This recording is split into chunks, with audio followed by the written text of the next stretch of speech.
Hey guys, so today I want to run through how Amazon brands actually scale. So having helped many sellers go from 6 to 7 figures and multi 7 figures, I want to document exactly how that's done so that I can help you grow your business. So I'm going to leave no stone unturned here, and that is my promise to you, and I'm going to reveal all. Okay, let me open this up here.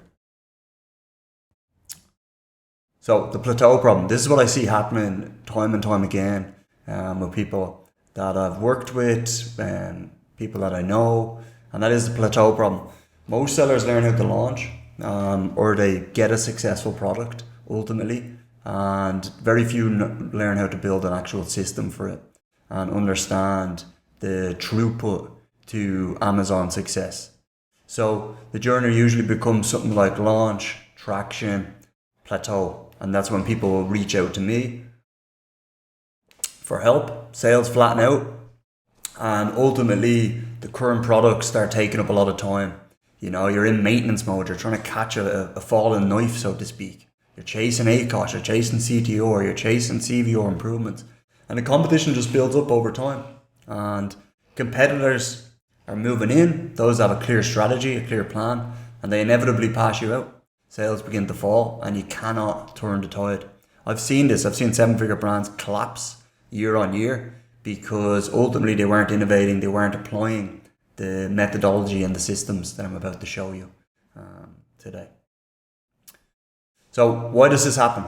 So there's no system for decision making. They're just doing random things, and sometimes a little bit of randomness at the start can be helpful. It can get you that product, get you some profit coming in, but even get you a brand. But ultimately you need a system for decision making. You have no proper tracking layer.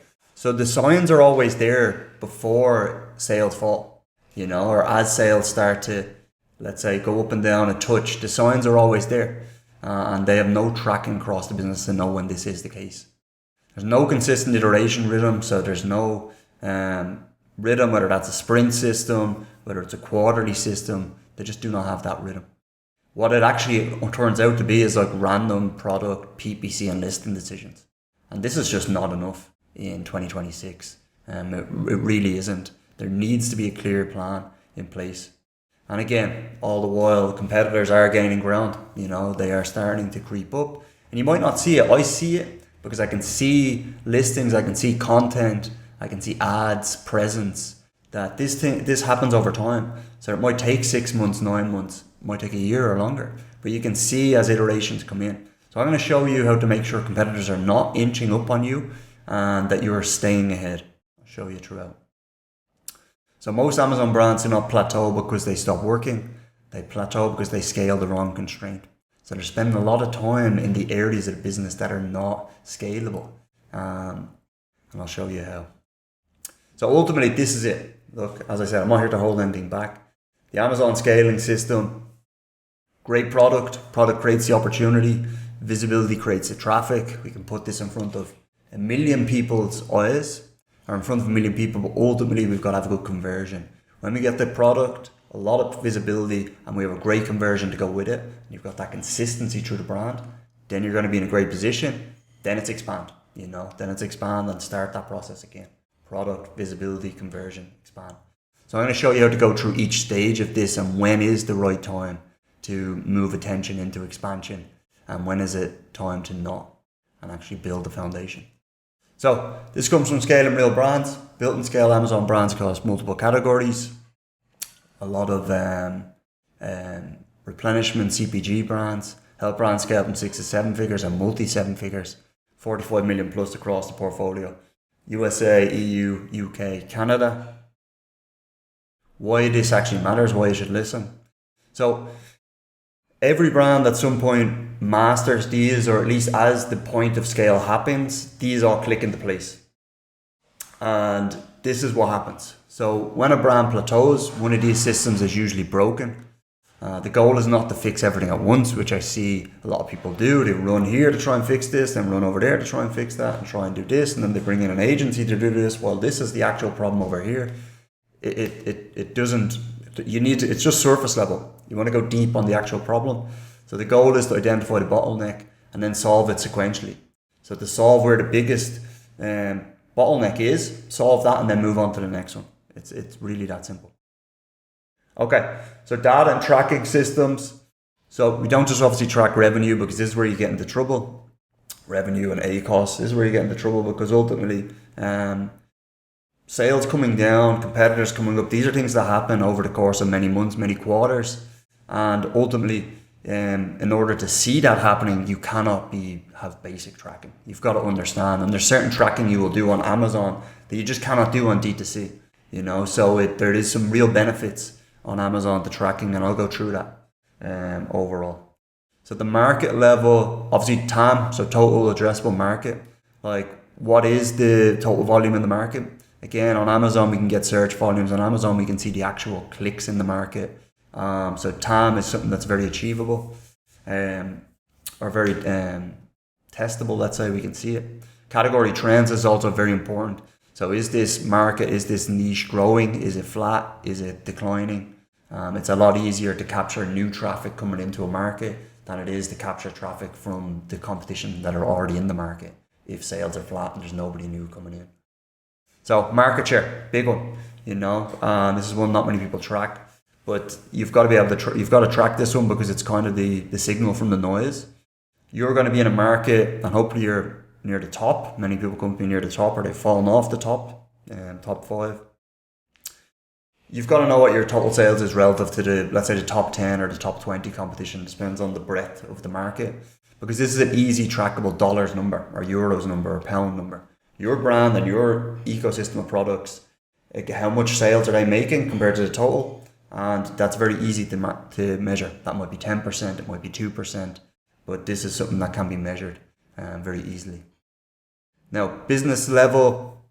So you got market level, we're looking at us relative to the market. Then we've got the level below, which is business. And we're looking at how are we doing on business level. We've got revenue, TACO, CTR, CVR, and concentration risk as well, or OR too. So CTR and CVR are great signals, because yes, if we've got a lot of products, if we've got 100 products, ultimately the business level CTR, CVR is going to be an aggregate of all of those, but it's still a metric that will adjust. It will come down as particularly your high volume SKUs CTR comes down, because it's going to be always weighted to the highest volume SKUs. So tracking this on a business level is still a game changer. What I would look at for these is your 7-day CTR, and then versus your 30-day CTR, because that's going to give you the moving average. There's some tools out there that do it for you. I take the same approach with CVR as well.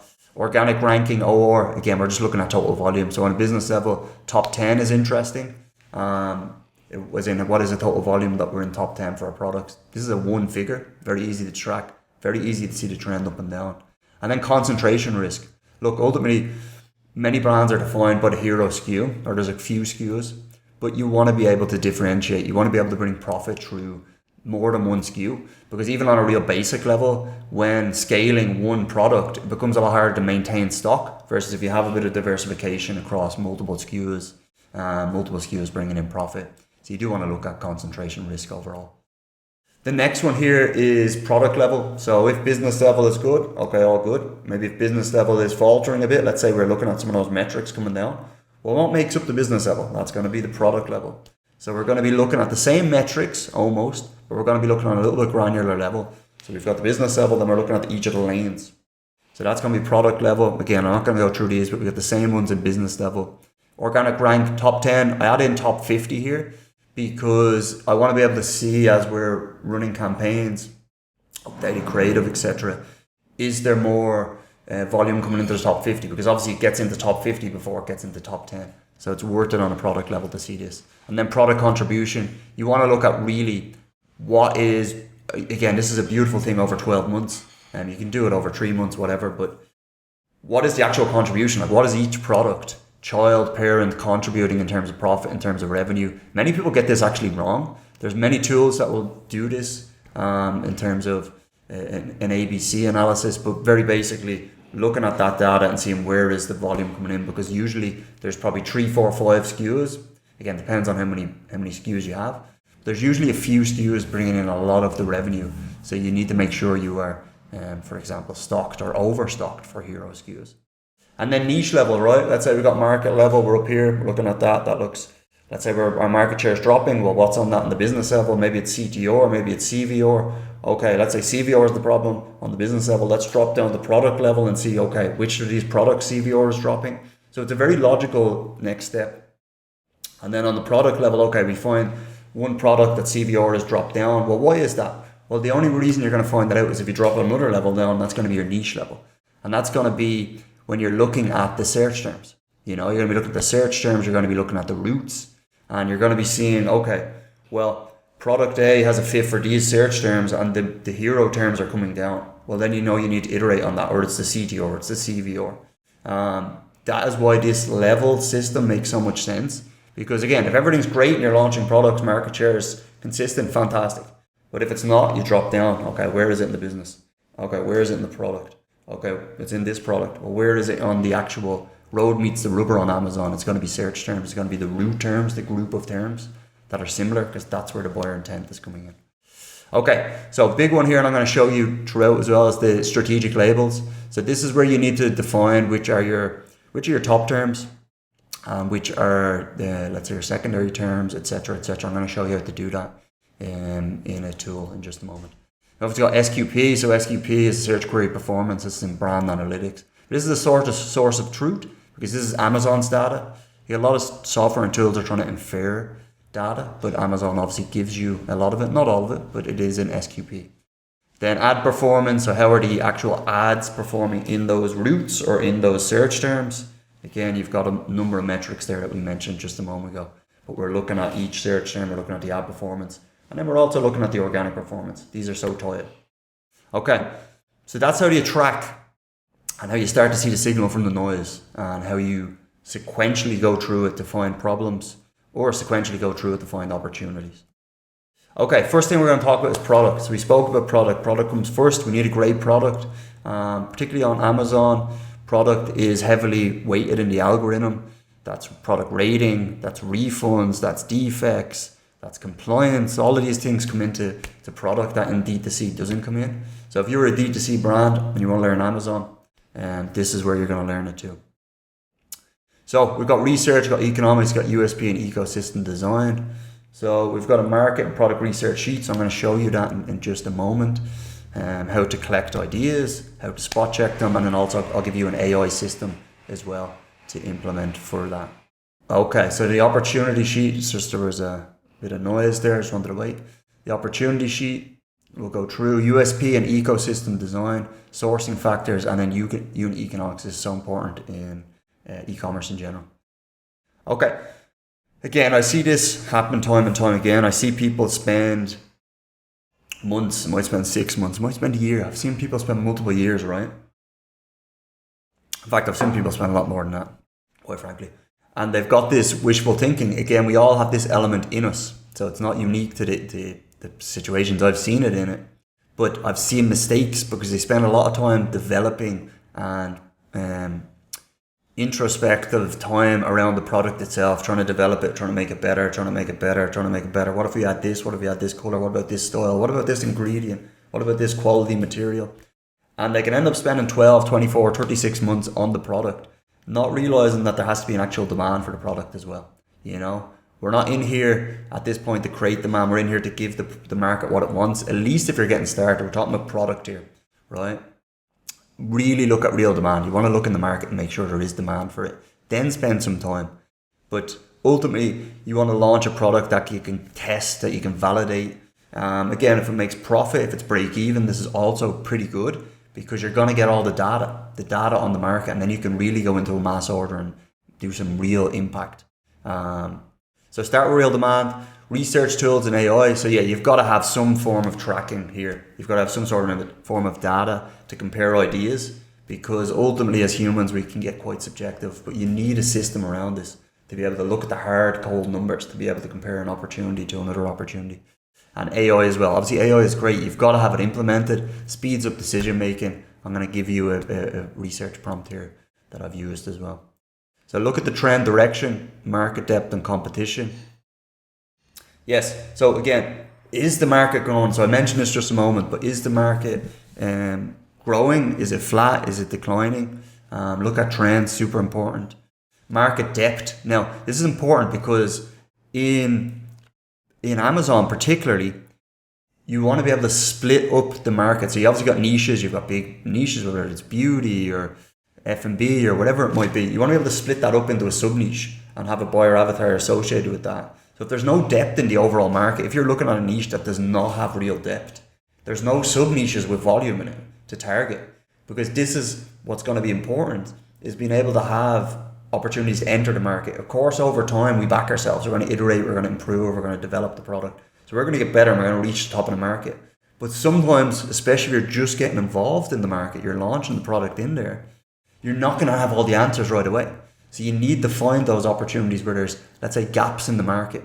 You know, there's search volume in there that is underserved. There's buyer intent there, which we validate from the search volume, but ultimately it's got to be underserved. Or we can add a twist to the product. Again, keep it simple at the start. So competition is important as well. We want to enter markets where we've got an edge. We've got to enter markets that are underserved. Competition is good. I don't mind competition because it validates that there's a lot of volume in the market.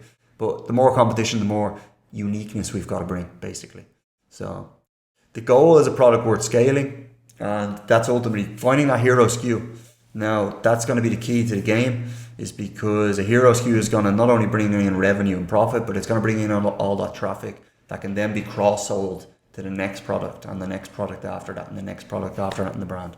So that's the real benefit of proper market and product research and finding a hero SKU. Okay, opportunity sheet, USP ecosystem. So you want to define the opportunity clearly. You know, it's not just random ideas. Again, at the start when you're doing that, when you're putting down ideas, okay, you can be a little bit random. What are things you're using throughout the day? What are things you're seeing coming up on Amazon? Whether that's movers and shakers, what are these things on Alibaba? A lot of these platforms, or TikTok as well is another good one. A lot of these platforms have what they call like movers and shakers or trends, or you can see the trending products. Like go in there and look at it. Check how that matches up to Google. You know, check how that matches up to search volumes and trends, and then define why yours is again going to be different. Don't just launch again, you can succeed, and I've succeeded in the past copy and pasting ideas, but where I see the most traction very quickly, and you add a twist to it, you know, and you add something that's different.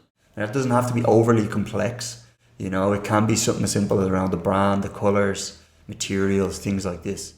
But clarify why the product wins, because ultimately you've got to go in there with that future pacing mindset. Like you're in there to succeed. So put a plan in place that does succeed. I'm not suggesting spending 6 months, a year, 2 years, but have a winning strategy. You know, design the ecosystem, not just the SKU. So look, we can launch one product, and we see a lot of.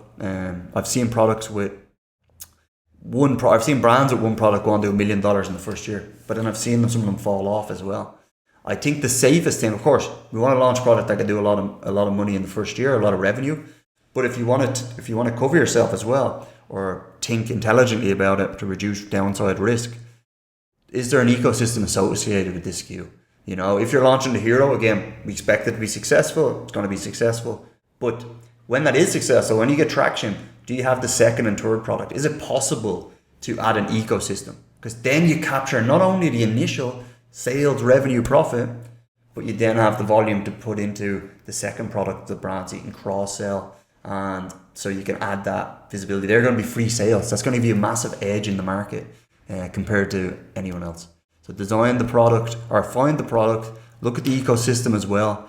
Again, not looking to add complexity, but let's give ourselves the best foot forward when we're doing this. So build with source and reality in mind. So yeah, you're going to define the opportunity clearly. You're going to clarify why it wins. Have a look at the ecosystem. You've got to be considering of brandability. But then it comes down to unit economics as well. Like how much margin are we working with? You know, are we working with 60% margin, 50% gross margin? These are the type of margins you want to have, because ultimately, if you start low, you're just going to get... The one thing I've realized from helping so many people, there's always something, right? There's always something that pops up, whether it's like customs duty, or or the ads are a little bit higher than we expected, or we need packaging. Give yourself that buffer, 50, 60, 70% in some cases. Really give yourself that buffer, because then you're going to have a great chance of hitting the market right away and getting success right on the first product. Okay, so this applies, obviously, the first product applies to further expansion as well, of course. Now, look, we've got a tracker here. I've got an AI prompt. I'm going to open that up and we'll have a look. Okay, so the idea here is you need to track something. You need to be able to put something down and look at the data on it. You need to be looking at key areas. You need to be looking at the monthly sales. You need to be looking at the competition. So ultimately, what is the monthly sales? Again, using any of your tools that you've got there, you can basically look up what the sales volume is. What is the competition? Again, I know it's a little bit subjective at the start, but the speed is important, but you still want to ground it in some data. You don't want to go to the 9th degree where you're like, you've got 50 different metrics, because you're just going to be slowed down to a halt. And there's always going to be one metric then that's off. So that's a problem, because I've seen it, people will just not get to launching. Ultimately, you've got to launch great products, and you've got to launch products, I should say, and then you're going to get launched greater and greater products over time, of course. So yeah, competition, price point, price per unit. Again, COGS, very simple, is price per unit, and shipping. And ultimately, this is going to be price per unit from the factory. This is going to be the shipping cost. This should actually equal this. Okay, it does. So Amazon fees included. So you want to look this up. There's obviously the free Amazon FBA calculator. Just Google that and you can get the Amazon fees for that product. No problem. PPU is off the supplier. Shipping is obviously from the freight forwarder. You get a quotation. And ultimately, these are going to add up to your COGS. Then you've got a margin percentage, and you've got an ROI. Then you're going to have a rough estimate for profit per month. You've already estimated what the sales are in the market. You've already looked at your costs. You've already proposed a price. Again, I would always look to be premium priced. Is that a panacea? You've got to be able to justify that. You've got to add something unique. And I'll show you how to do that throughout as well. How to add something unique and ultimately make the product a massive success. And then what this will ultimately do is give you an opportunity score. So it's going to look at the metrics here. It's going to look at profit per month. It's going to look for competition, and it's going to compare, because we need metrics to compare. We are humans. So you're going to add, again, 100 products here for ideas. Again, I would just add these parts first. You don't need to, maybe this. You don't need to go into, let's say, this stage of it quite yet. You can if you like. And obviously, once you have these numbers, you're going to start to see the comparisons, which are the top products throughout. There is instructions on this as well if you want to check it out. So I will give this here. And I've also got so once you've added these products to it and you've added some of these costs, I've also got an AI system here, which you'll be able to do. So this is going to give you a go, borderline, or no go, ultimately what is needed. We've put our methodologies into this, and ultimately we're looking to spot check ideas, we're looking to validate ideas, we're looking to build a strategy. We're not looking to go to this level with every single product. Again, if you have time in your hands, if maybe this is not your, if you're not expanding your existing brand or you're not launching a new brand, again, if you've got time, this is one thing you do have at the start. Maybe you want to run it for more. You're going to get a good insight into what's happening. But it's a pretty long prompt that I've put together, and it gives you that spot checking ability to try and assess whether a product is a go, a no-go, or borderline. Okay, so that's that. As far as the numbers, as far as it, how do I get this? So let's pop back in here. Diagnosis 1, so product. So if you're coming to me with products, what am I looking at? Well, is the opportunity large enough? Are you in a market that has room to expand? Because if you want to grow, there's got to be room to expand. There's got to be search volume. If we're looking at a market that has 1,000 search volume, and you might convert on Amazon, let's say it's pretty decent, 10%, maybe more, you're going to have to convert 10% of the overall traffic for that market, and that's going to be difficult because there's always going to be competition in there. So you've got to look at the numbers. Does 100 units of that market even make sense? If the product is priced at $10, it's not going to make sense. It's $100 a day. So again, being quite simplistic here, but I think it's important to kind of ground ourselves in the data. Is the USP clear? So again, even if at the start we're leaning more into the softer edges or the softer USPs, again, USP, unique selling proposition. So are we adding something unique? Are we adding an edge? Whether it's branding, whether it's product, whether it's stylistically. These are all things that or maybe just some of the listings on Amazon are just bad and your USP is actually doing it better than everyone else. Is there defects that the competitors have that you're going to go in and solve? These are all things that make a big difference. So does the product fit wider ecosystem? This is what I love to see. Technically, it comes in product strategy. This is the stuff I geek over. But does it fit into a larger ecosystem? Again, is there complementary products? Is there other products that serve those buyer avatars? Is there other products that can fit into this brand? Is there other markets for this product? Now, there's another level on top of that. As in, if I'm launching this, because again, when you launch and get success with a brand, I've been in the game a long time now. This is going to take up a lot of your time for a long time, okay? And ultimately, this is going to be many years. One of my brands is running for, how many years now? 8, 9 years? Could it be? Yeah, 8, 9 years. Again, a lot of time has went into that. Now, is the opportunity there big enough? The market is relatively small, but we're top dog in the market, basically. Now, we've spent a lot of time on that. Is there better markets at the start where you can launch into multiple markets? Because ours can't really launch into multiple markets. Is there a product that has, one is potential to be a hero SKU, you've added something different, you're going to bring in sales, revenue, traffic, you're going to be able to sell other products, you're going to be able to sell into related niches, but then you're able to expand it off or into other markets. Maybe you're expanding to Germany or UK or USA, and then another level on top of that, but ignore this largely. If you're new, again, I'm trying to make this fit for everyone, is does it work on D2C too? Because there's certain criteria that are going to go into D2C in terms of the average order value, etc. That would make something D2Cable, Shopify, etc. Okay? So does it fit wider ecosystem? Are unit economics strong enough to scale? Again, we spoke about this just a moment ago, but it's key because if you've no margin, you cannot do that. Because when you're launching the first product, and let's just say you get, let's just say your ROI, let's ignore that. So when you're launching a new product, it's going to take some budget. Obviously, you have to put budget into that product, or you're launching to market. That initial phase, it might just be a few days, might be a few weeks. I've seen some launches last 2 or 3 months where it's running unprofitably for 2 or 3 months, and then it will go profitable, and then boom, you're away. You know, especially in some of those real deep markets with competition. Again, so there is ways of getting in there, and the competitive markets has a lot of volume, so there's opportunity there. Sometimes it takes longer to run that product launch. So you've got to have a good margin. You know, you really do. So I want you to rate your product right now. So I want you to answer these questions, and I want you to rate what your product is right now based on this. Just make a note, and we will move into the next section. So visibility, so territory, strategy, structure, and scaling traffic.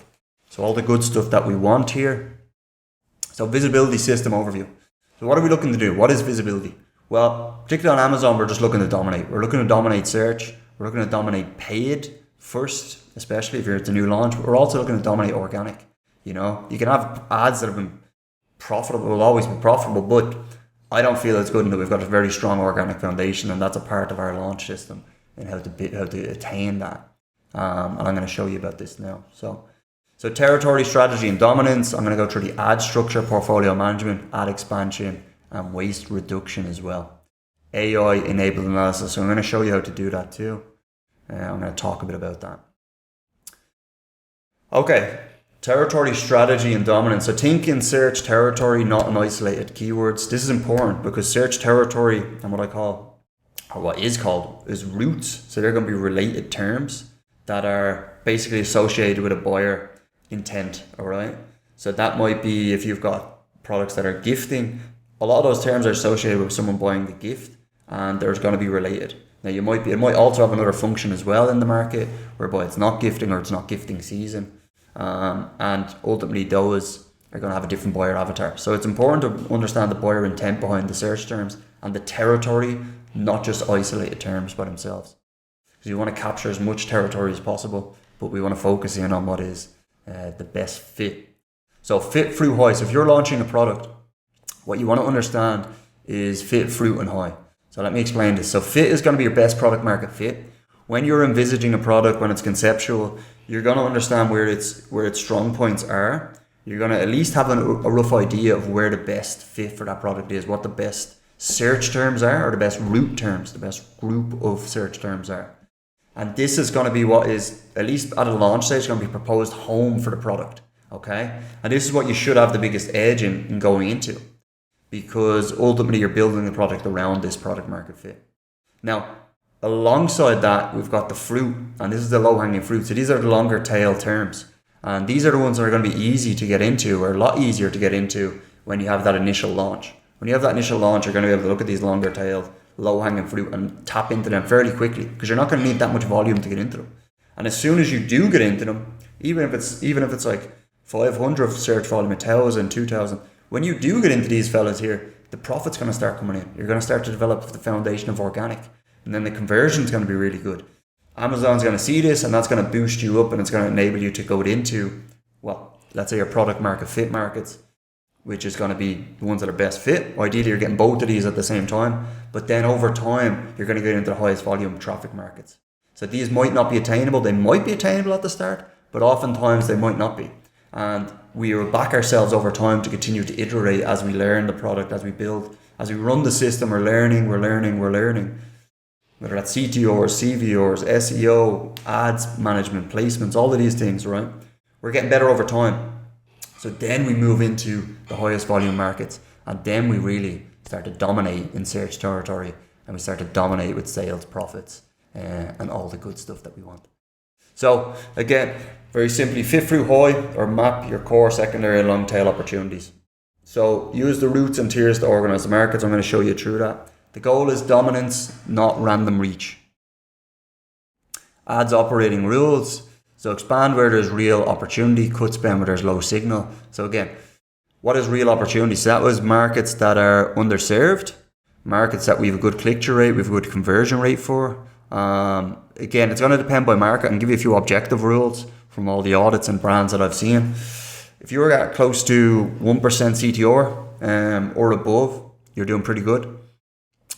Generally speaking, again, there is exceptions to this rule, but generally by and large, 1% or more, you're looking pretty good. CVRs, anything below 5%. Again, I've seen, I'm working with big brands that are below 5%, doing multi-7 figures, well on the way to 8 figures.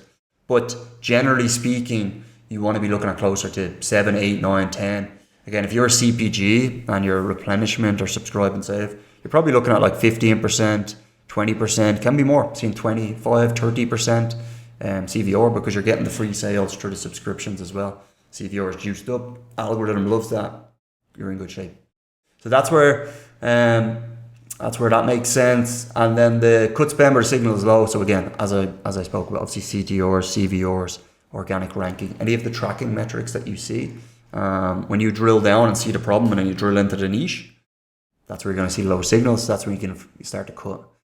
Protect the account from drift. Just leaving accounts is what happens. So this is the classic. This is where plateaus happen and ultimately competition come in, is you let the account drift.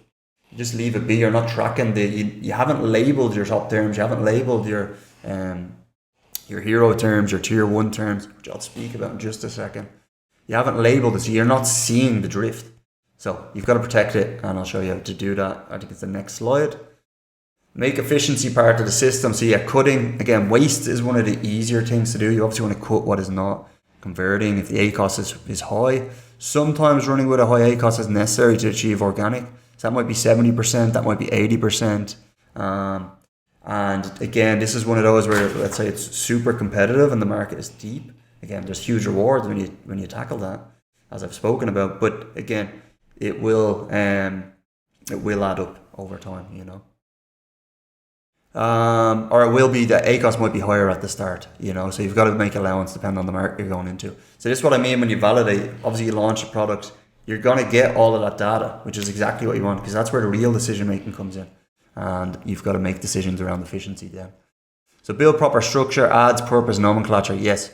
So again, ads, obviously a lot of traffic comes through sponsored products, and these are very important, but you've got to understand what they're actually. So understand what the purpose is behind the ads, you know, whether it's sponsored products, sponsored brands, sponsored display. Like, just launching ads for the sake of launching it is not a good strategy. So like, again, that's where the labeling comes in and the tiering. Again, is this the best product market fit? Proposed one. Over time, this is going to be easy. You're going to understand what your hero term is. And then how is that performing? That's a signal. You know, if that hero term, or the tier 1, as I call them, which I'll show you in a second, if those top terms are operating with low CTR and CVR, that's where you need to iterate.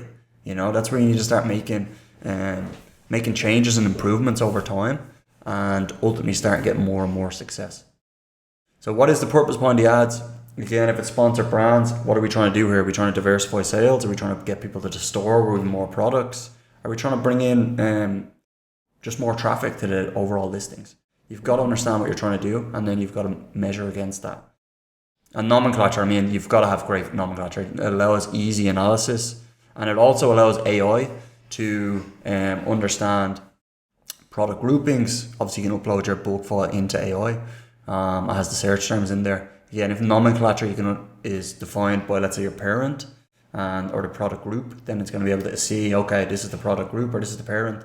These are the associated terms. So you can start to see where this comes together, from the search terms all the way to the ad performance, to the product data, and then the decision making on top of that is very key. Okay, so I'm not going to go through all of this, but yeah, look, I've covered this overall, but you want to obviously grow coverage through the search homes. Again, we spoke about the top terms and how to do that. Add new lanes only when improve control.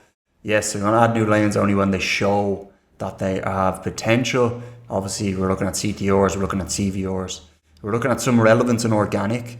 One of the real obvious things with organic rank tracking is that those that are in like the positions 10 to 50 are a lot easier to break into because you're already showing some relevance to than those that are at like 80, 90, 100.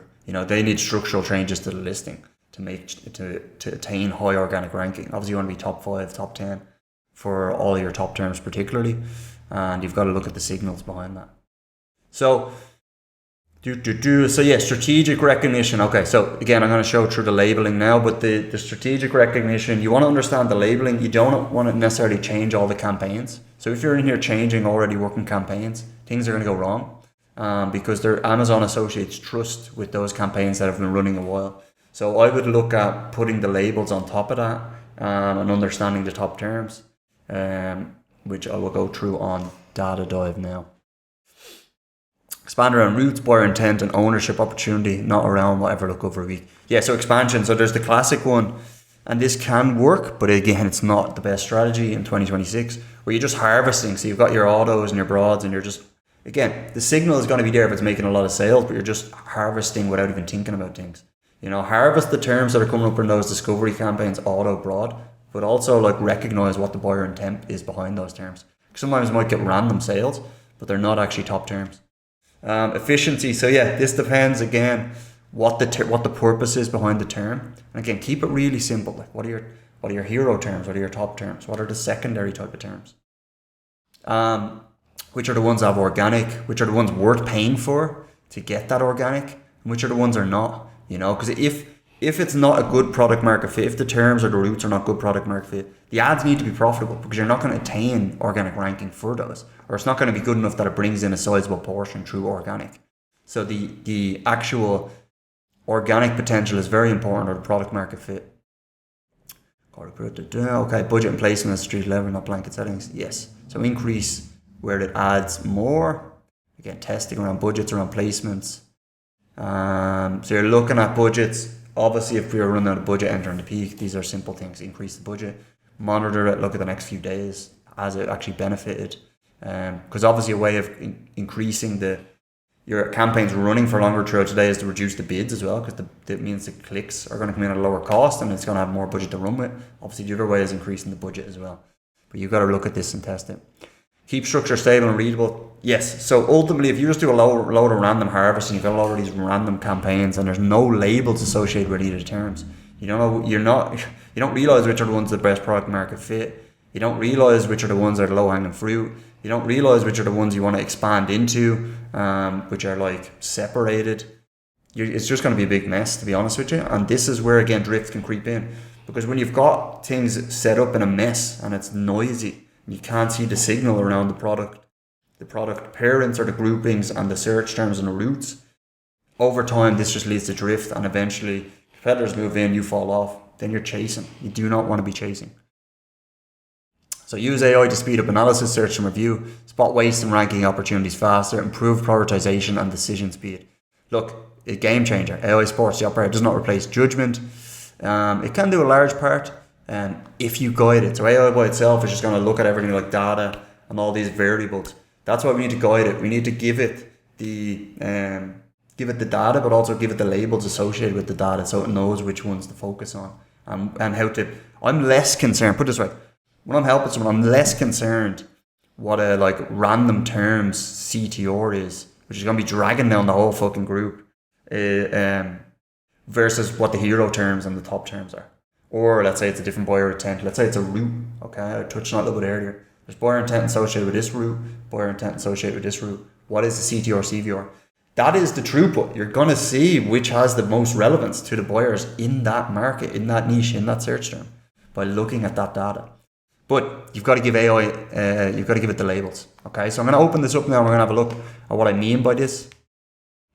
So I'm going to show you the keyword map and the territory logic. I'm going to show you routes and tiers. Okay.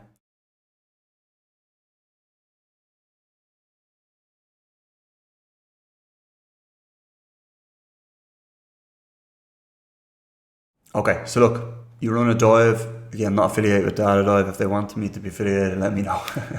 No, but in all seriousness though, look, we run a dive, we look at it maps out the whole market, we can look at the territory that's available. Okay, there's a lot of high volume terms here. Some of these are related, some of these are not so related. Obviously I've blurred out some of the data, but I've left all the important stuff here.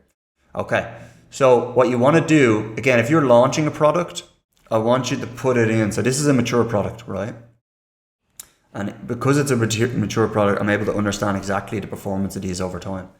If you are launching a new product, okay, and you don't fully know, maybe it's not, sometimes you can expand into your same niche with the brand and then you might have an idea about volume, etc. But if you do not know what the performance is going to be for each of the terms, again, we've got ideas, we've got concepts. Use the fit, fruit, high method. So go back in the video to just a moment and map out, if you run a dive or whatever tool you use, it doesn't really matter. You don't even need a tool. But if you map out the fit, fruit, high, again, what's the best product market fit? What's the low hanging fruit and what's the high volume? It's going to map into this. It's just a launch version of this because we're not 100% sure. And then you're going to be looking at CTRs, CVRs, ad performance, organic performance for those terms for the launch. If you've got a mature product, like right now, if you've got mature products, what you want to do is basically look at a couple of things, right? There's a couple of things to do out these tiers. I'm going to try to keep it very simple. You want to look at what you're already organically doing well for, okay? Because this is showing relevance. Obviously, you're already making sales for this, I hope, and I expect many of you are. You're already making sales, you've already got organic ranking. You want to couple that up with the search term performance. Now, you want to get as much data as possible for the labeling, for the strategic labels. You want to get as much data. If you can get as much data as possible, fantastic. Data Dive gives 90 days. Again, I can probably go back and pull another 90 days. Not totally necessary, but it gives 90 days on the organic side. But it also will give you can also pull up a search report for 60, 90 days. We use another tool that we can pull longer, again, scale insights, but again, it's not necessary. If you just pull up your search report, you want to get this associated performance for each of that. You want to feed this into your AI or LLM. Well, put it this way, before AI or LLM, I used to just do this. I used to just look at the terms, understand what's the hero term or the best product fit, which is the best routes, and then which are the, let's say, the tier 1, tier 2, and tier 3. So tier 1, top terms, tier 2, good terms, tier 3, less important terms, but still might be profitable. You know, you cannot have a tier 1 that does not get organic ranking, because the idea is that these are your top terms to monitor for. So you're getting the paid benefit, you're getting the organic benefit. When you combine these, again, you use AI to do it, or you don't use AI, you want to map this out. So you want to look at the hero term. Again, this is usually the term, again, not the highest volume in the market, but the best product market fit. The one you get the best return on it and you have the best organic hold, okay? It doesn't have to be an exact science, but most of the time it's going to be very obvious what your hero term is. Then you've got tier 1. In many respects, a hero term is a tier 1, but you've got tier 1, again, high performance here, top terms. The way to define tier 1, again, I kind of include hero in this, but if you want to ask your AI, if you want to actually give it the maths behind it, tier 1 is the 20% of terms that is driving 80% of the results. Okay? Now you've got that in your search and report. Again, longer is better. You've got that in there. And ultimately, that's going to be your tier 1. Tier 2 is going to be the ones that just fall outside that. Again, they make sales. They're good. They might have organic. That's fine. They're just not the big players that we want to talk about that are in tier 1. And then tier 3, again, ones that show maybe some promise, probably profitable, I would imagine. In many cases, or not probably, they should be profitable, but they just might be low volume or not important to us. So we don't need AI to recognize the tier 2 and tier 3 as much as we need it to recognize the tier 1 and the hero. Okay, so when you build this list and you put this together, you're going to come back into Data Dive, you're going to come into whatever tool you use to do this, and you're going to put the tags on. Okay, now you put the tags on, you can obviously see things a lot clearer. You can understand where terms have fallen off, or routes particularly. You can go into this and select a route as well here. So we can look at obviously I can't show you the search terms here, it will reveal confidential data, but it will basically obviously bring them into routes. So for example, that might be spatula large, spatula blue, all these that are related to that term, versus let's say kitchen utensils, where it's going to be a different route. Okay, so this is how to understand routes, and this is how to understand the buyer intent. And obviously if you come in here, you can just select routes, it's going to do it for you. Okay, once you have this, then anytime you basically, let's say, add in, again, if we think in terms of the search term report, we think in terms of the bulk file in Amazon, again, this is free, this data is, you don't need any tool for it. And then you think in whatever you're using to track it organically, and then you have these labels. Again, you can just write a list of these labels if you don't want to pay for the tool, that's fine. Okay, so again, we've got 2 inputs here. We've got the organic data, and we've got the labels. Again, whether they're in this or not, maybe it's one file, so I can hit download on this. And then we've got the bulk file / search term reports. We feed this into AI, and we basically ask it to give us a report, give us updates as far as ad performance, week on week, month on month, quarter on quarter, so we can understand the trajectory. And we do not start to drift, and if there is ever anything that falls off, we can very quickly pick it up, and we can quickly improve the CTR, we can improve the CVR, we can look at what new competitor came into the niche, what is their edge, what are they doing, maybe we need to launch a new product. Let's make it very difficult. Let's say a competitor comes in with a new color, a new style, and they're standing out in the search results, and everyone's clicking in there.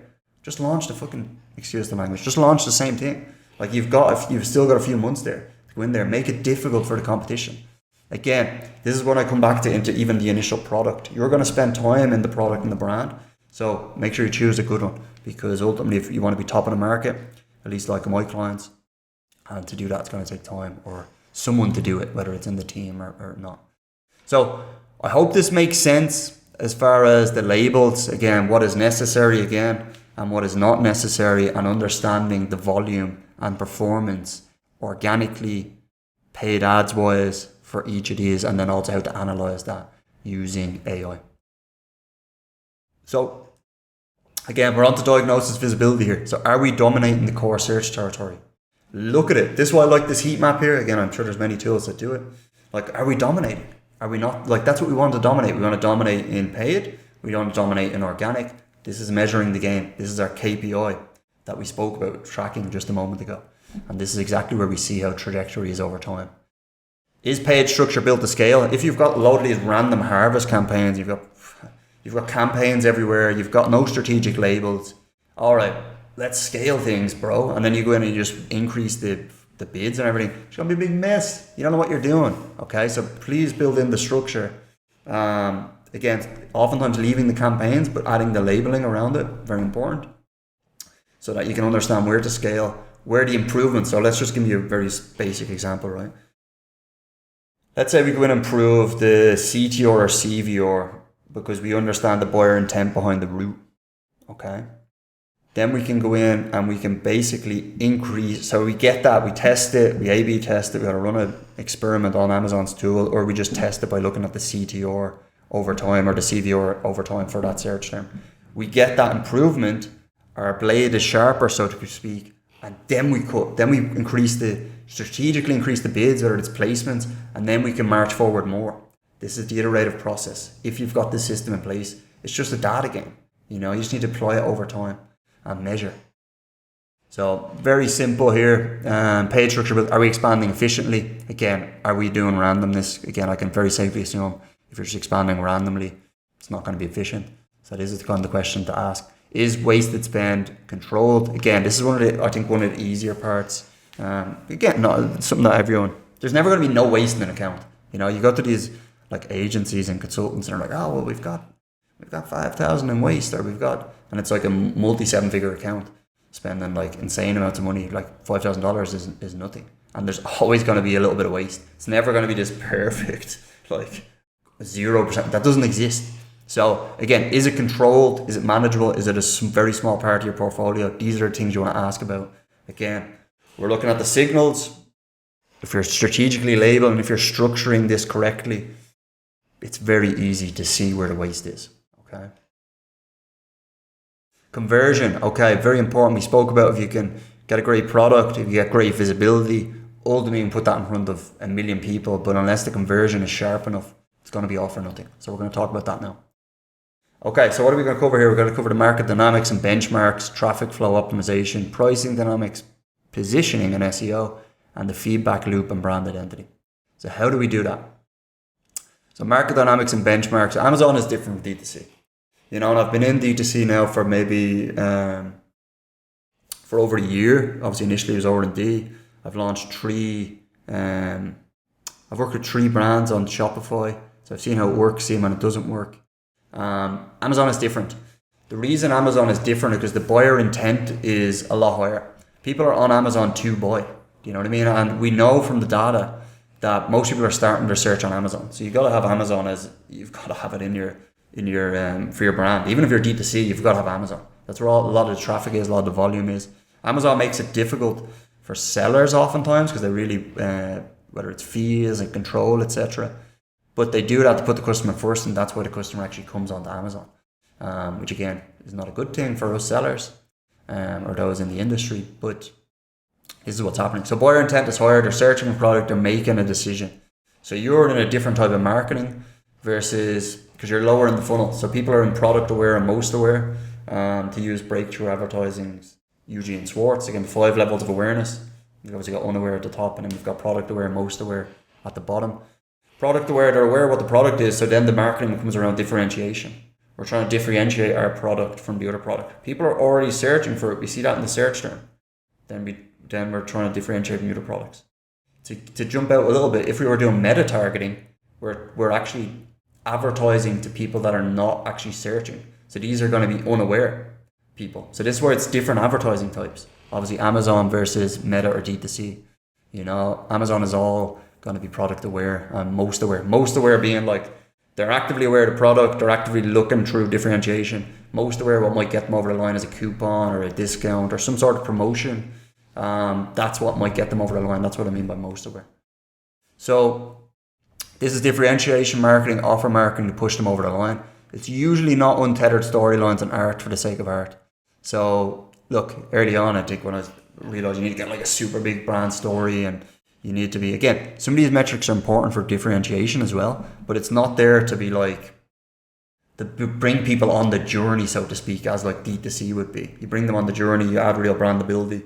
Again, you want to be remembered, but it's not going to be this like big, huge story. It's going to be down to, a large part is going to be down to differentiation marketing and offer marketing.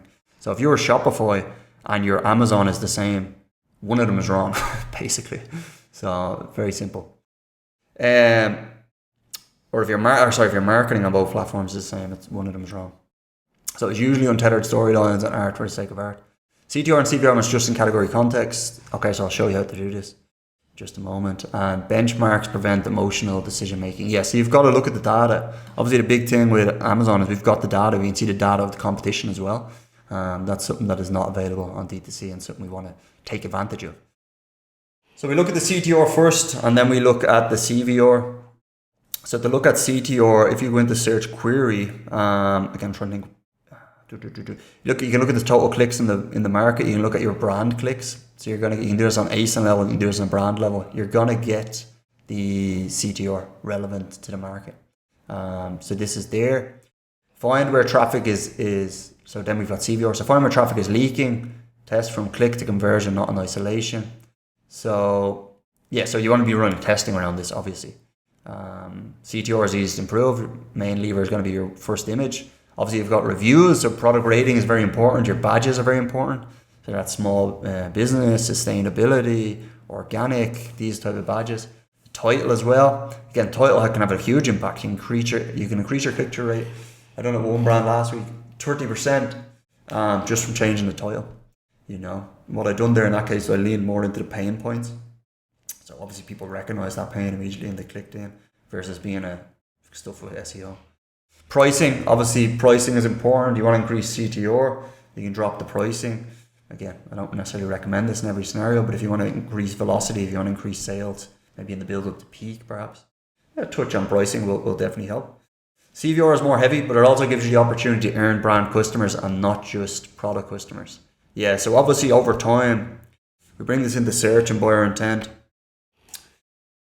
You're going to get paid traffic, you're going to get people searching for the product type and the product name, but obviously if you're doing CVR correctly, you're going to get branded search over time. So this is a way to disconnect from the Amazon game. People talk about how PPC goes up, and this is going to go PPC and cost per clicks go up over time. Yes, a moat to that is good brand. A moat to that is branded search, because you're never going to pay as much on your own branded search, and the buyer intent's really high. Again, that means building a real brand. And not just building an assortment of products. So the system must let the traffic flow. Okay, so I hope you're starting to get an idea of how to do that. Pricing dynamics, positioning, and SEO. So pricing change perception, not just margin. So our clients always position as a premium offer. You just want to be this. I've done both sides of this. Low margin, you're race to the bottom, but also you've just got no money to invest in your R&D for your products or your brand, etc. So high margin.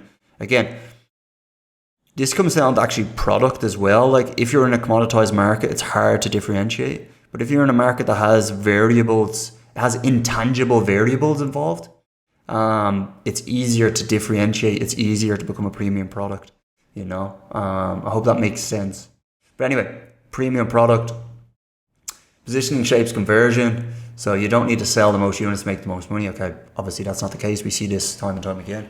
You might sell like half the units, but you're doing like 3 times as much profit on each unit compared to the competition.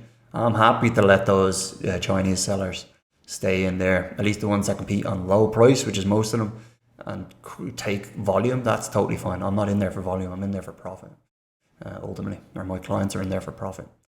So SEO drives relevance inside Amazon. I've seen SEO changes make decisive. I've seen SEO changes decisive in 24 hours. Yes, so it can be the difference. So you can make an SEO change, particularly in the launch stage. Over time, the algorithm, the data would say, the studies would show that the data or the algorithm can learn the buyer intent because it's a mature product. It's been bought for how many search terms in that period of time. Amazon has a good idea. But at the start, SEO can make a big difference as well. It can jump up. You can see immediate jumps in organic ranking. You go position 40 to 15. Again, this can make all the difference in a launch. So you want to have SEO dialed in, particularly at the start. Over time, still important though. The CD is jump. Strong conversion is strategic, not cosmetic. Yes, obviously running a big discount, dropping price mercilessly. These are like cosmetic changes, I would say, because they're superficial. You're going to get an increase in conversion, but that's not going to help you long term. Again, use it strategically, tactically, depending on events, peaks, seasons, etc. But the conversion takes vision, takes persistence, testing for your brand to reach the top of the market and stay there, which is exactly what you want. I want brands. I want to see more brands. 5 years, 10 years, 20 years. Look, Amazon has a lot of volume. Amazon's always going to be involved. Does that mean you shouldn't do D2C? No, you should do it. You should absolutely do it if you can. Does that mean D2C should not do Amazon? D2C should definitely do Amazon, because even from an eyeballs perspective, it is just going to keep growing. Now, the volume is not growing as much as previous years, but it's still growing. E-commerce is still growing. There's been a lot of capital inflows into e-commerce in 2026. Okay. So, feedback loop and brand identity. I want to talk a little bit about AI as well here, because it can be used very nicely. Okay, so user reviews and customer language. Again, this is a treasure trove of data. So D2C people, Amazon people do this, or I've seen them do it, but most people do not. Like all the reviews, so with D2C, I can't speak to all of it. Obviously, I'm not super deep for many years, but I've been doing it for maybe 12, 18 months. There's a little bit of control over your reviews. Now, there is trust badges associated with reviews, but Amazon, when it comes to reviews, are very locked in. Like, most of them are legit and good. But what I'm trying to say is, it means that the reviewers' language, the reviewers' things they're talking about, what they love, what they hate about the product, is usually going to be right. So this is a great data source to feed into AI, to feed back into your listings. You want to use the terminology, you want to use the language that customers use, you want to double down on what they love, and then obviously you want to fix, quite on the contrary, you want to fix what they don't like, Run experiments constantly, so title, main images, A+ premium, bullet points, all things are going to make a huge difference instantly.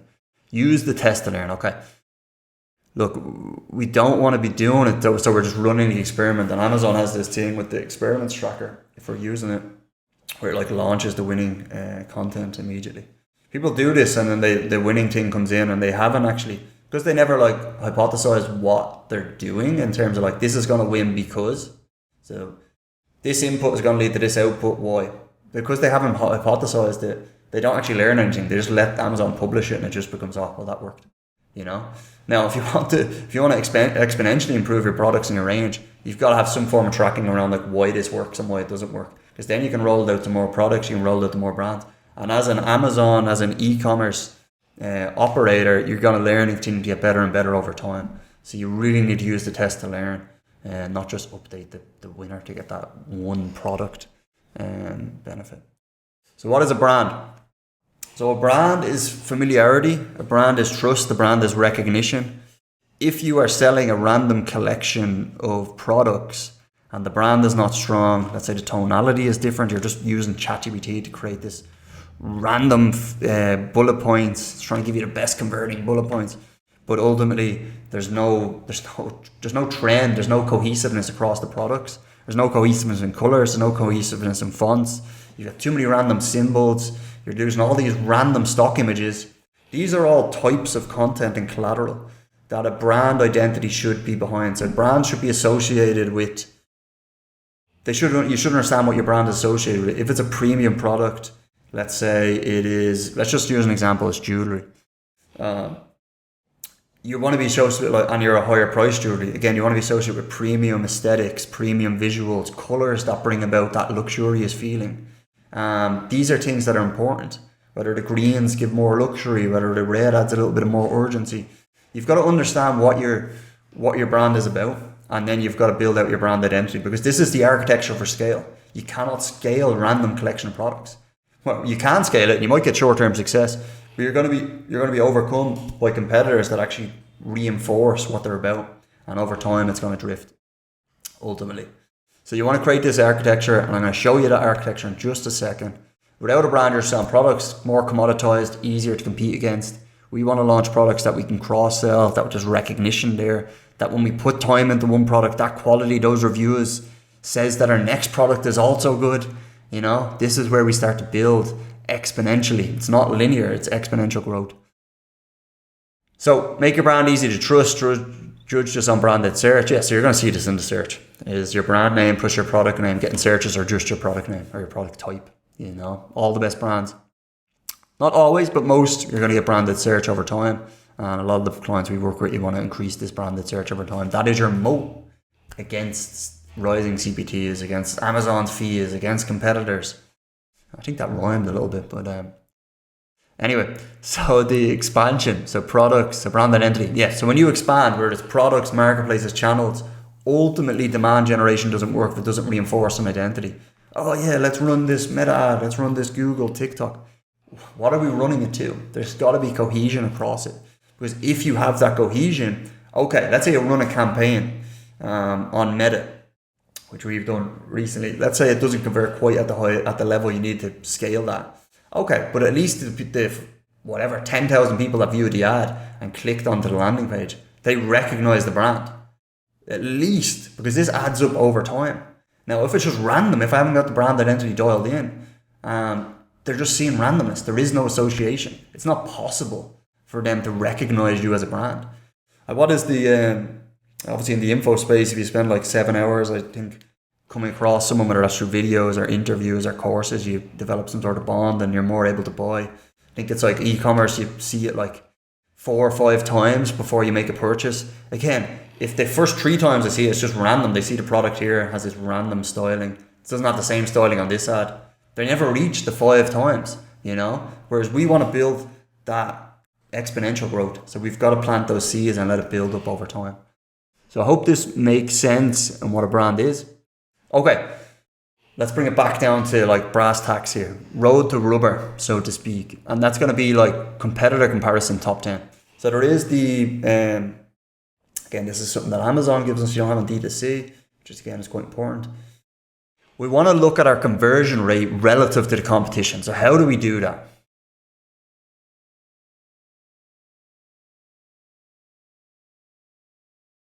Well, how we do it, let's see less here, is we basically open up this, we open up Seller Central, we go into business reports, you go detail page, sales and traffic by child item. And then we click the spotlight. And then ultimately what you're going to get here is you're going to get your ordered product sales, top 10 ACing comparisons, so I'm less interested. But most importantly, I want the conversion rate, right? So what is the conversion rate? I'm just going to set this to units ordered because I'm not as interested. I'm going to set this to unit session percentage. And then I'm going to go maybe just ordered product sales. And then I'm going to compare it to competition. Okay, many people don't even know this exists, you know. So obviously, if we're in the top 10, we want to be top 10. We want to be top 5. We want to be the top, baby. You know, this is where we want. We want to be top of the pops. You've got to be converting well relative to the top 10. Ultimately, you've got to be above it. You know, in this case, we've got a product that is above it. Well, it's no wonder that it's at the top of the market and has been for so long because we applied the system, again, the data as you're going to apply, and you're going to just iterate and improve over time. So top 10s, obviously you've got the different percentiles here. Maybe it's a new launch, and maybe you just want to compare it to the 25 percentile ASINs and get better insight. But I want top 10. I want top of the market, top of the pops. So let's have a look here. So if we look at this SKU and we look at the unit session percentage, so we are reading 10%, right? And then we look at the top 10 comparison, 8%. We are top, baby. So this is what we want. This means what we're doing is paying off. Now, we're going to try and improve this over time, but you have no chance of being in the top 10 if your conversion rate is like way below this. You know, if it's not even the same, you're like, well, you have no chance. And there is other metrics that go into organic ranking, but conversion rate is a large part of it. It is a large part of it.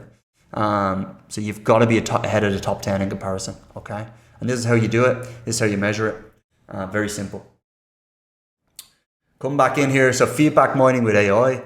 So I recorded a video on this. It's on the channel with Manus. You will see it where I basically, I'll just tell you what I've done. So you can use Manus, you can use Claude Cowork to ultimately ask it to scan Amazon and review the reviews of your competition, build a report, understand what they love, what they don't love, all the stuff we talked about is possible with AI. So you can use that with either Claude Cowork or you can use it in Manus and start mining the data. And then ultimately what you want to do is build a brand identity. So this is one of the big things that goes into a brand identity. So what is a brand identity? We talk about the familiarity, we talk about the recognition. Okay, you can search, if you want to look at examples here, by the way, this is just a random example. You just search brand identity. If you search Behance, you're going to see a lot of brand identities here. So you're going to get an insight of what they look like.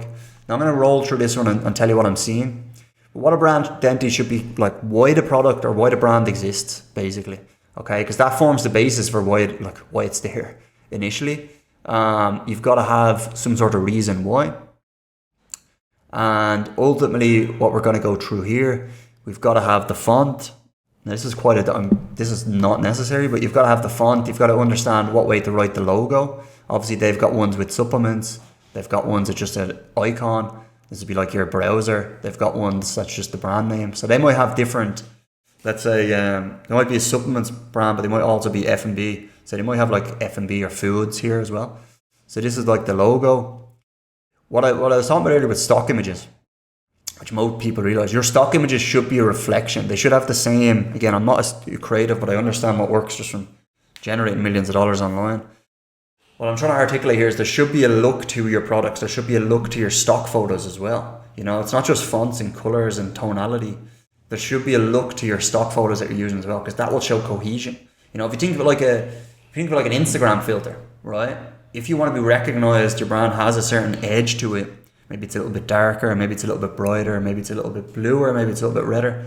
That has to follow through. So that should follow in your stock photos. Just going on to Pexels or AI and asking it to generate this random nonsense is not a brand, you know. So there has to be a look to it. Okay, so this is, you can see that these are doing this. They've done labels here. Obviously labels is important. Then you don't need to go to this level. You can, if you just strip this down, you don't need to even do packaging. You can do packaging if you want. But this means as you expand, and I've worked with supplements brands on this, where there's a little bit of randomness to it, you know, and you're trying to expand products, and there's big opportunities to expand, but you're not ready because your brand is not cohesive enough. So you're launching randomness. So we've had to go back and design brand identities for clients, or brand identity for the client, to get that cohesiveness when we launch. We're not, even if we're break even if we're profitable at the start, we're also bringing in the recognition of our other products in the range. Okay, so you got packaging in here. Again, you might have certain types of models, maybe it's your target demographic. Again, you don't need to go to this level. I'm just giving you an example. They have their different products here. What I do want to get to is, this has ingredients. Again, this part's not necessary. You could use some of your customer language in a brand identity. You can obviously get that by bringing it in, the treasure trove of data on Amazon. Some of your language, what customers like about the product, what they don't like.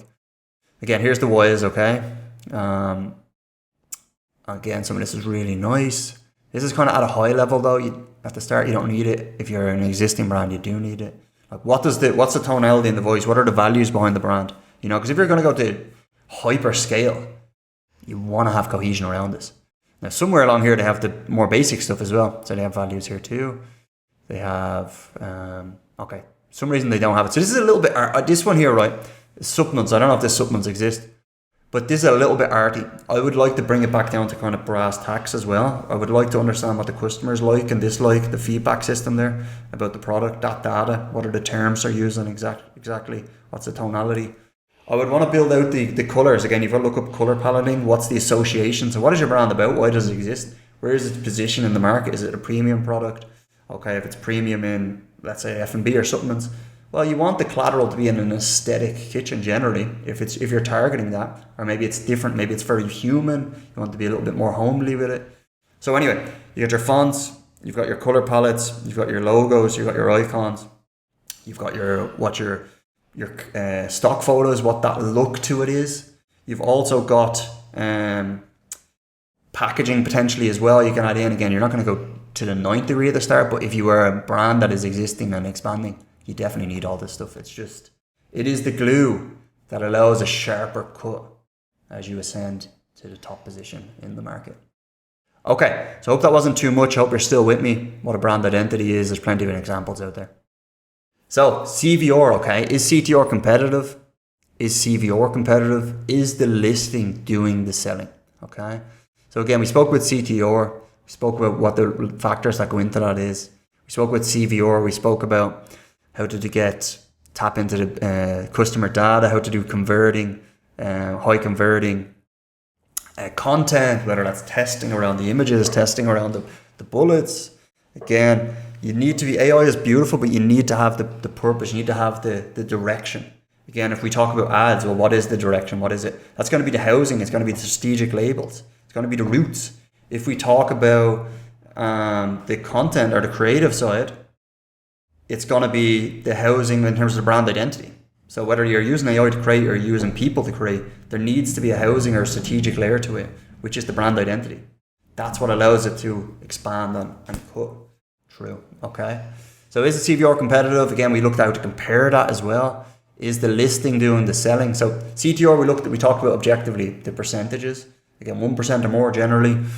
CVR, we talked about that objectively, whether it's 10% or more. Below 5% is a little bit more difficult. But as I said, there's big accounts doing it as well. We have clients doing close to or on the way to 8 figures doing it. We talked about how to compare your CVR to, let's say, the 75 percentile, the 25 percentile, but most importantly, the top 10. We're going to the top. So is pricing and positioning right? Or we're staying at the top as well. Is pricing and positioning right? Yes. So look, what is the positioning in the market? Again, what's the brand identity? Touches on that. Is the pricing right? Do we need to juice up the conversion rate? Do we need to drop the pricing? I would very much recommend running big discounts on the first subscription as well. And with the coupons, again, if you know this, great. If you don't know it, get in there, run a coupon, subscribe and save first. Big discount. There's always ROI on that. Especially because of the price ads in many, not in all, but in many of the CPG, beauty, supplements areas that we work with. Okay. How would you rate conversion right now? A, B, or C? Okay, write it down. So we've done product, we've done visibility, then we've done conversion. Okay, it's all going to make sense. But you want to write down, is it A, B, or C in conversion based on these criteria? Expansion. Okay, so this is where products, market, channels, and demand creation comes in. A word on expansion. So this is a very important area, because this is the difference between brand scaling, multi 7 figures, 8 figures, and then staying stuck. Okay.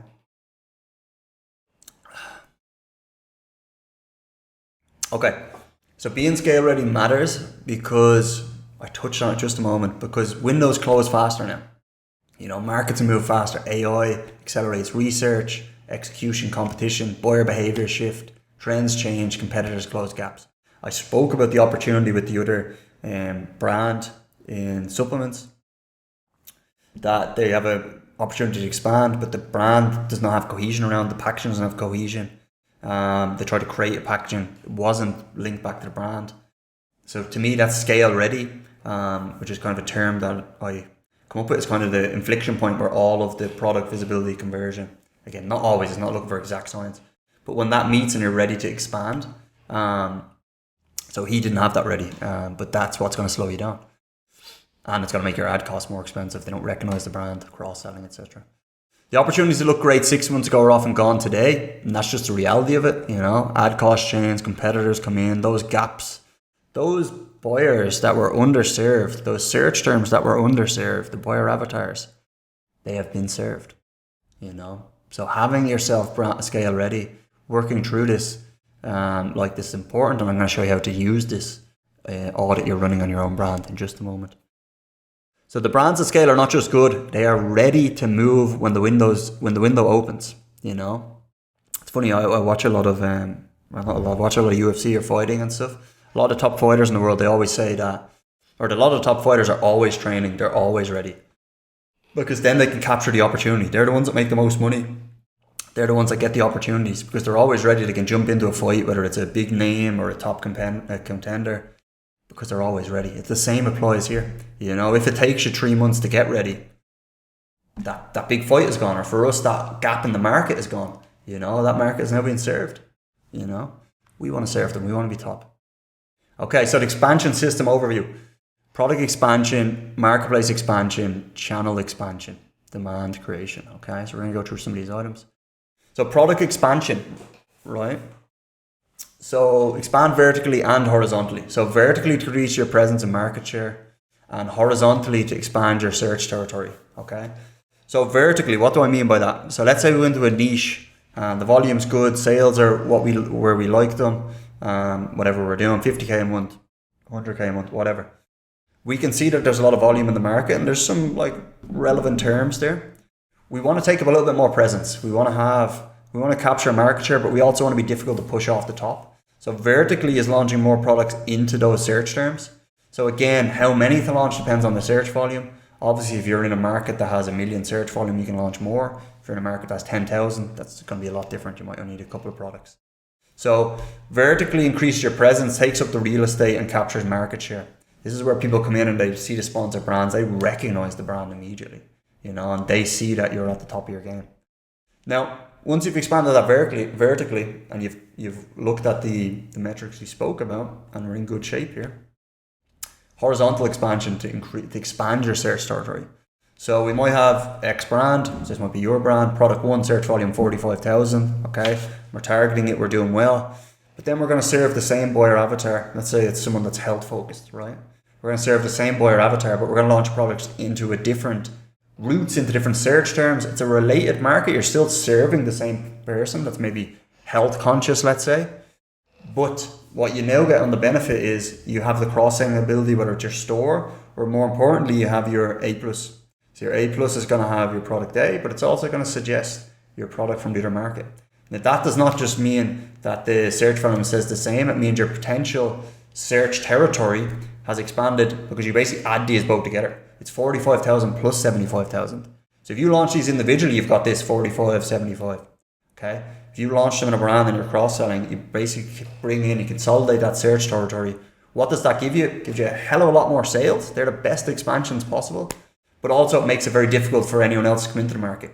Because you're not just competing in this market, you're competing in the related markets that are bringing the volume in. So they can never get enough sales velocity to basically outcompete you. Because you've got too much, or basically you've got the right amount, let's say. So revisit the opportunity for launching. Okay, look, you want to ground this in data. You want to look at obviously whatever tool you're using, whatever tracker you're using. Feel free to use these ones, but you want to ground it in data. Build the ecosystem delivery. So this is why I bring it back to the initial product pillar I spoke about earlier. Expansion should be strategic, not random. Again, we want to just launch products. If you're launching your 50 or 60 product, you're going to be a lot better at this. You're going to understand the ecosystem. You're going to understand deliberate expansion, and you're going to understand the strategy around this. Use it. Because as I said, you're going to put time in, you're going to put money. Let's make that payoff really high, Marketplace expansion. Okay, we spoke about products expansion, we spoke about vertical, we spoke about the horizontal. Marketplaces is also a way to multiply demand or increase search territory. So proven demand can be multiplied across markets if those buyer avatars are in that market. So certain products and brands are only able to do one market because the buyer avatar doesn't exist in other markets. You're going to know these products. Maybe it's your products, maybe it's not. But some markets are colder, some are hotter, some have more seasons, some have less seasons. And ultimately that affects the buying habits, etc. These are all different. So you've got to make sure, again, check the search volume. You've got to be basically checking how it compares. Just because it does good in one market doesn't mean it's going to do good in the other, obviously. I think you know that. So obvious expansion routes, EU to US, obviously fantastic. US to EU is great. Obviously insane amounts of volume in US. Big opportunities there. If you're coming EU to US and you've developed a brand like that, man, that type of opportunity is going to be exciting. And ultimately one that you're tapping into a lot of volume. Obviously check the volume again, ground it in data. US to EU, obviously EU tends to be a lot less competitive, There is less sellers there. There's just a hell of a lot less sellers. Still big markets, UK, Germany. Some of the other markets can be big as well, but UK and Germany are the big ones. You just need to figure out the value. Again, solvable, use the right partner there. And then the operations of it, but big opportunity. You're used to competing in the US. You're used to competing against some of the best brands in the world. EU is going to be a different scenario for you. You're going to enjoy it. So this is easy to do with all your assets already built. Marketplace expansion should be built on strong market share in the origin market. Yeah. So we spoke about the tracking earlier on. Again, if we've got strong market share there, the origin market, we're going to feel real good about this expansion. Again, can you launch it? Here's the thing. Obviously you say, well, does it need to be all perfect before you launch? You can launch without strong market share and without some of the metrics being in, but you're going to be spreading yourself wide and the foundation is not going to be as strong. So it's a lot easier to compete when you have that focus. Now, if you do let's say you've got unlimited funding or something and you want to expand massively into multiple markets at the same time, can be done, but it is not recommended. It's not recommended. Unless you're like IM8 and you're going to get hundreds of millions. Or you're going to have a lot of investment to get started. So it should be built on strong market share in the origin market. Example sequence, launch a product, expand vertically, increase market share, expand horizontally, multiply search territory. Again, look, I get excited talking about this stuff because these are the perfect sequence. Build brand architecture. Again, you want to be recognized. If you can get that vertical and horizontal expansion, again, you could build brand architecture maybe before the horizontal expansion. That's possible, but to me, I like to get revenue in. I don't like to have perfection. So I want to run and gun, but I want to do it sequentially in the right system. So build brand architecture, then you're expanding marketplaces, and then you're expanding channels. So that brand identity asset we built earlier, okay, maybe that has an extra element to it. Maybe it has something catering to the German market, or maybe you're German going into the UK or German. Again, it has something catered to that. You've done the research, you've understand what customers like, and then that becomes a big asset for you.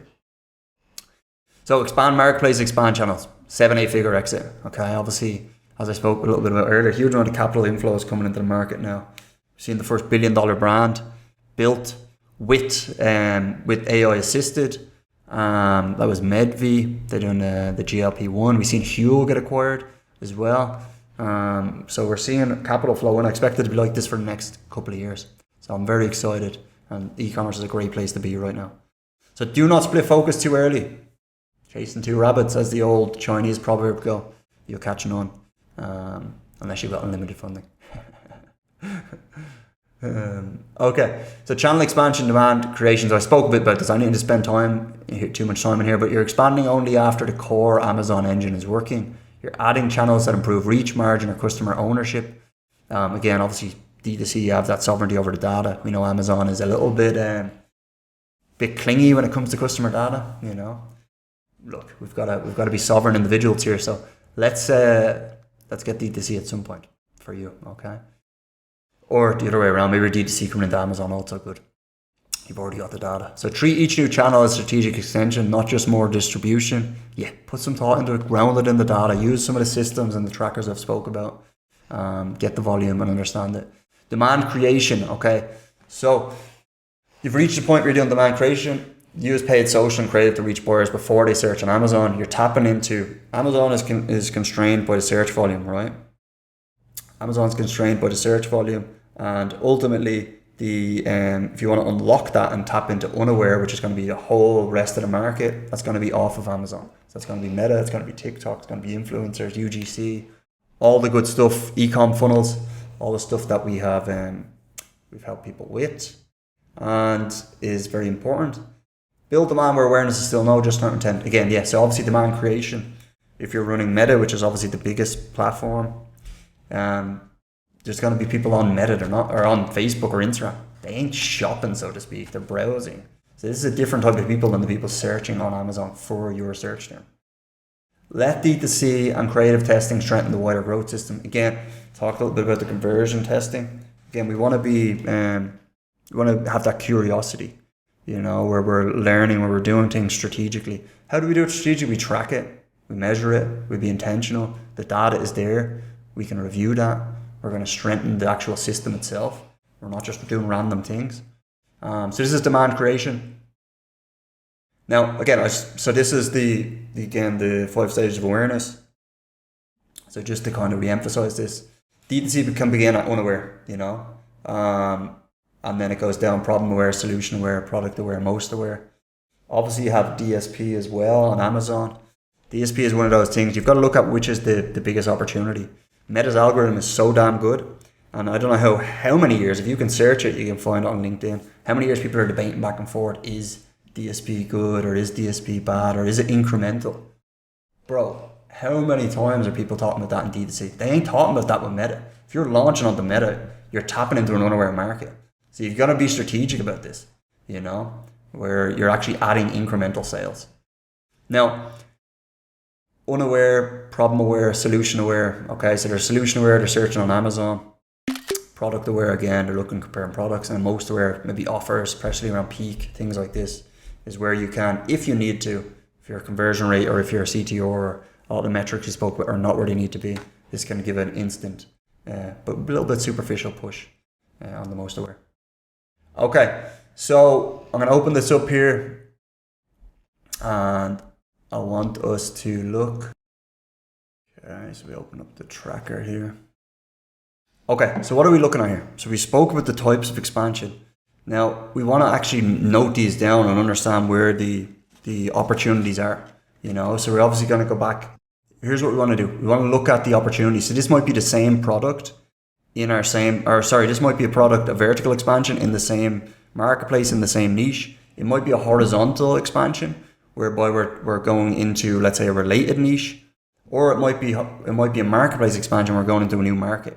In each of these scenarios, we want to understand if it's new traffic. So if it's new traffic, if it is horizontal expansion, or it's marketplace expansion, or it's channel expansion, these are all going to be new. These are going to be new traffic sources. And then we want to understand the search volume behind it. So we get numbers behind this. Again, whatever tool you use, there is a search volume number here. And then we want to look at the associated competition. So is the competition high, or is it low? Again, depends if we're going to a new market, then we're going to have to look at this again and understand this. So we want to understand what our features USP is, how we basically differentiate, how we have our edge in that new expansion, and then we want to put some numbers around this. So we might put something like Q3, Q4, etc. Priority. Again, put in whatever level you want here. What I know for priority, I'm working with a lot of people, is some product expansions are critical to the brand because they unlock the door. Maybe they're a hero SKU and you're going into a horizontal market. So this is a very different proposition because you need to get foundation, you need to get organic rank in that horizontal niche or in that related niche. Versus if you're doing a vertical expansion, look, you're already probably at the top of that market. You want to add in. It's still a top priority, don't get me wrong. There's no product launch that should be careless. But you're not looking to come to outdo your number one product. You want to be in the market. You want to be in the top 10. You want to be in the top 5. This is a different level of priority, So it's going to be, to me, it's like critical to the brand. Do what we can, or there's ones that like still highest importance. Okay, so this is what I mean by priority. So do that. Note it down. Map out your vertical plays. Map out your horizontal plays. Map out your marketplace expansion.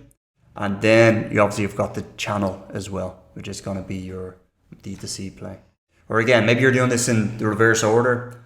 That also makes sense too, but you're still going to run you want to run the data, run the system through. Okay, so diagnosis for expansion. Is the product roadmap clear? Do you actually have a map of products that you're expanding into? Because Amazon, the name of the game, is going to be expanding. These are going to be high revenue activities. You do not want to spend all your time in the ACOS data and all this stuff. You want to be adding more products too. So is the product roadmap clear? Do you have a natural expansion there? Is the marketplace expansion logical? Have you seen the volume in there? Have you seen the competition? Does it still make sense in that market? These are things you've got to just look at it. Obviously, you can use AI with some of this as well to maybe understand some of the localities, whether you're expanding to Germany or you're going into the USA, if there's anything different. Obviously, English speaking is a very natural expansion, but sometimes there's better opportunity in other markets too. So you want to look at this. So is D2C channel growth relevant yet? Do you have the architecture? Do you have product expansion? Like, have you expanded vertically? Have you expanded horizontally? Have you expanded into other marketplaces? These are lower hanging fruit, I would suggest. Or maybe you've already launched and you've got a great product, but you've built a brand, you want to expand D2C because that's where you see it being a big growth lever.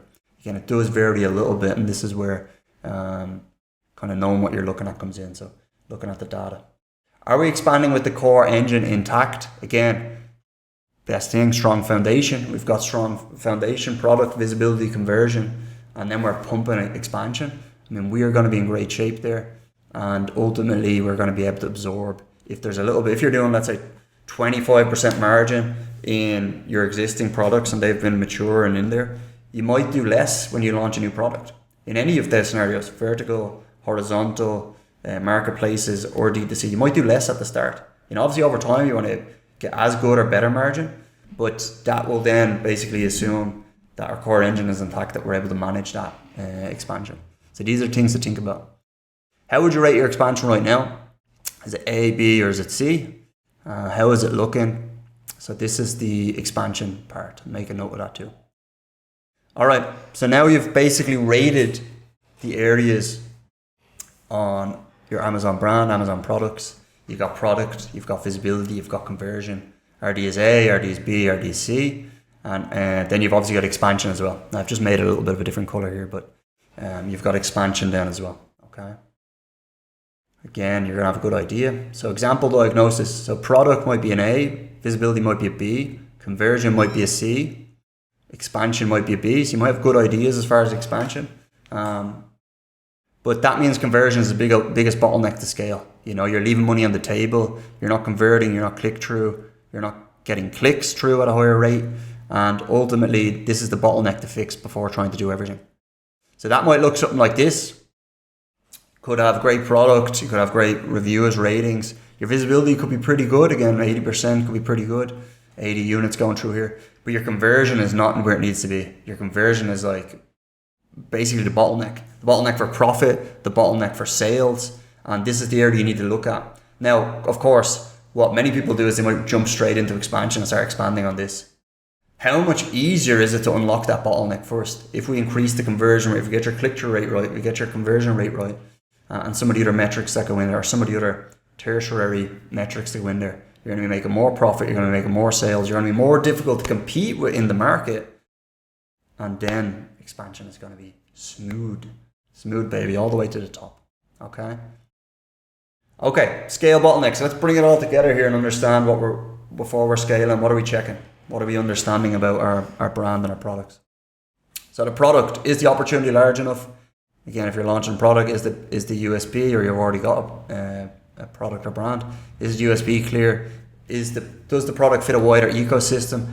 Are the unit economics strong enough to scale? Big one. Each of these are very important. Visibility, are we dominating core search territory? Is page structure built to scale? Do we have domination? Do we have the labels to understand the scale? Or are we just going to scale randomness? Are we expanding efficiently? So are we expanding on terms and routes that have good click-through rate, that have good conversion rate, or are we just expanding because it's a term that came up in a harvest campaign? Again, you want to think through this. Is wasted spend controlled? You're never going to eliminate all waste, but there is obviously an optimum level, or a good level to keep it at. Again, if you're running $100,000 in spend a month, or $50,000, a few $1,000 is expected. It's just the way it is. But you've got to assess that. Again, everything becomes a lot easier when you build in the label, because we've basically understood where the waste is. You can reduce it to as minimal as possible. Not like other people who are like, oh, you've got waste here and it's like $500. No, look, there's always going to be some waste. But if you've got the labels and the structure set up properly, it becomes very easy to assess waste. Very easy to understand. Conversion, is CTR competitive? Is CVR competitive? Again, we've went through how to check this. Is the listing doing the selling? So is it talking about the USP? Is it talking about what the customers love about the product? Is it managing or mitigating the negatives? If there's issues with installations or whatever, is it mitigating that by having something about instructions in the listing itself or the product? Is pricing and positioning right? So again, does that all line up on your brand? Is the brand identity helping conversion? Is your brand basically fully dialed in? Do you just have a color palette and a font? Or do you have the icons? Do you have the graphics? Do your stock photos all match up? Does the packaging line up with this? Have you built a data bank with AI around the customers? This is the key thing. It's the brand identity helping conversion and helping ultimately, which is the next section, which is expansion. So is the product roadmap clear? Do you have a clear product roadmap? Is the marketplace expansion logical? D2C relevant? Or are we scaling only after the core engine works? Again, do we have is the machine turning? Is it well oiled? Is it smooth? And then this expansion becomes an easier thing. And this is the difference between expanding when things are not set up right, and then you get this jarring moment in the business where your cash flow is lower, this is not quite right, versus coming into our example and you increase the conversion rate by 20% or 30%. Profit goes up, 20% or 30% more profit. So that variable in isolation does that. But then you also think of what that does for the organic, How much more difficult are you to compete against them? Again, using the example we used. And then operations. Clearly, if you're expanding from USA to Europe, you're going to need to make sure your catalog is under control, or vice versa. Any of these, you've got to make sure catalog management is under control.